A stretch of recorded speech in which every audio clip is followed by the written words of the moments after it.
నేను ఒక తోపు లీడర్ను. నీ స్థాయి నాతో మాట్లాడే స్థాయా? మీ లీడర్కి అంత సినిమా లేదు.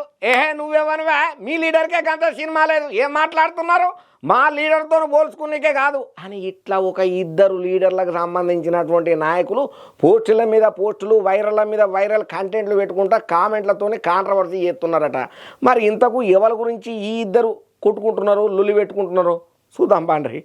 ఇక టైం దొరికినప్పుడల్లా చంద్రబాబు సార్తోని పోటీ పడకుండా ఎప్పుడు ఆయన రాజకీయ ప్రత్యర్థి చంద్రబాబే. అసలు చంద్రబాబును బతకనియొద్దు, ఉండనియొద్దు, నేనే తరిమి కొట్టినా, నేనే అసలు ఆయన ఇజ్జత్ తీసి నడి బజాట్ల పడేసిన, ఆయనకు ఒక ఇంగ్లీష్ ముక్క రాదు, ఒక తెలుగు చక్కగా మాట్లాడరాదు, అసలు ఎవరితోని ఏం ఫండ్స్ తీసుకొచ్చిండు, వాటిని ఏం డెవలప్ చేసిండని ఆయనకు ఉన్నటువంటి నాలెడ్జ్ ప్రకారం ఆయన ఎందుకో ఏమో కానీ బాబు సార్ మీద కోపంతో ఆయన కనిపించినప్పుడల్లా రాజకీయ విషయాన్ని ద్వేషాన్ని చూపెడుతూనే ఉంటాడు మన కల్వకుంట్ల చంద్రశేఖర్ రావు, తెలంగాణ కీర్తి శిఖరం కేసీఆర్ సార్. కాకపోతే పార్టీ ఓడిపోయిన తర్వాత ఫామ్ హౌస్కే ఫిక్స్ అయిపోయినటువంటి ఈ పెద్ద మనిషి పార్టీ పూర్తి బాధ్యతలను కొడుకుకు, అటు పక్కన అల్లుడు హరీష్ రావుకు, అప్పుడప్పుడు కవితకు అప్పచెప్పి ఏమైతున్నదో చూద్దామని చెప్పి టీవీలలోనైతే వార్తలు వినుకుంటా కూర్చుంటున్నాడట.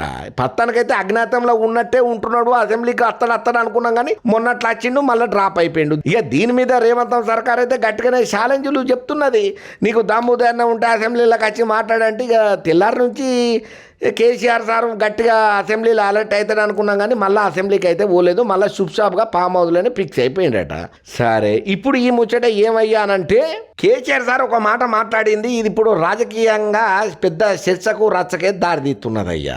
ఒక మీడియాతోని మాట్లాడుకుంటా కేసీఆర్ సారు ఏపీల పొత్తు కారణంగానే బాబు సీఎం అయ్యిండు, లేకపోతే మళ్ళా జగనే అధికారంలోకి వచ్చేటోడు, వైసీపీకి నా మద్దతు ఎప్పుడు ఉంటుంది, నేను ఒక షాడో లెక్క వైసీపీని కాపాడుకుంటా అన్నట్టుగా చెప్పకనే ఆయన మనసుల మాట అని చెప్పిండు. అయితే పార్టీ ఓటమితోని తెలంగాణలో బీఆర్ఎస్ను బలోపేతం చేయనీకనే కింద మీద దండకలాడుతున్నాడు కేసీఆర్ సారు. తెలంగాణలో ప్రాంతీయవాదాన్ని అడ్డం పెట్టుకొని రెచ్చగొట్టాలని చెప్పి ఏపీ రాజకీయాల మీద ఏదో రంగు పూసే ప్రయత్నం ఈ కేసీఆర్ చేస్తున్నాడని చెప్పి అనేటోళ్ళు కూడా లేకపోలేదు. ఏదేమైనా కేసీఆర్ మార్దిరి పార్టీ ఓడిపోగానే ప్రజాక్షేత్రంలో ఇడిచి ఫామ్ హౌస్కు మా బాబు సార్ ఎప్పుడు లేడు. ఆయన 40 ఏళ్ళ రాజకీయ అనుభవం ఒక్కసారి మీరు ఆలోచన చెయ్యుండ్రి. పార్టీ నేతలు ఎంతమంది అవమానం చేసినా కూడా చంద్రలాల్ సారు వెనక కడుగు అయ్యలేదు. అది రాజకీయ నాయకునికి ఉండాల్సింది.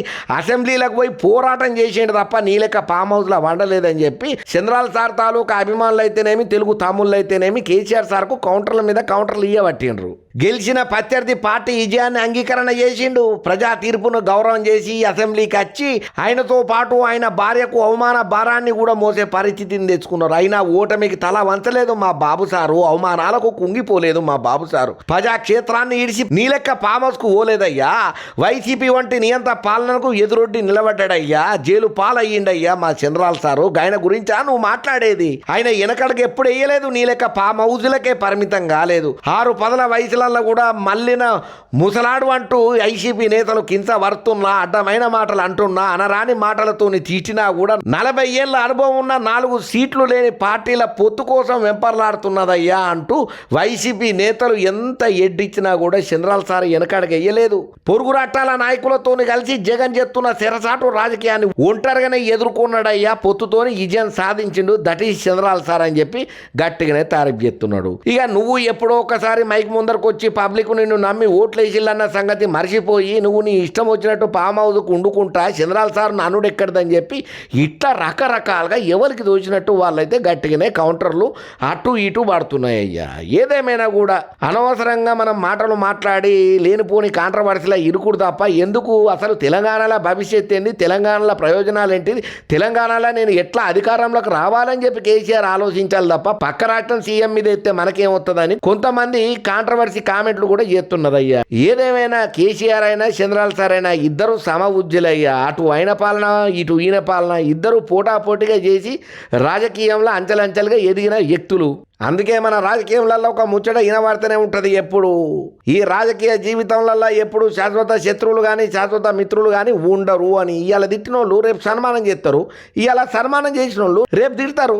ఇది కామన్ అని అంటున్నారు ఈ ముచ్చటరికైనా ప్రతి ఒక్కరు. ఏదేమైనా చంద్రలాల్ సార్ కానీ కేసీఆర్ సార్ కానీ ఇద్దరు 2 తెలుగు రాష్ట్రాలకు నెంబర్ 1 సీఎంలు అని బల్లగుద్ది మరి చెప్తున్నారయ్యా ఇంకొంతమంది.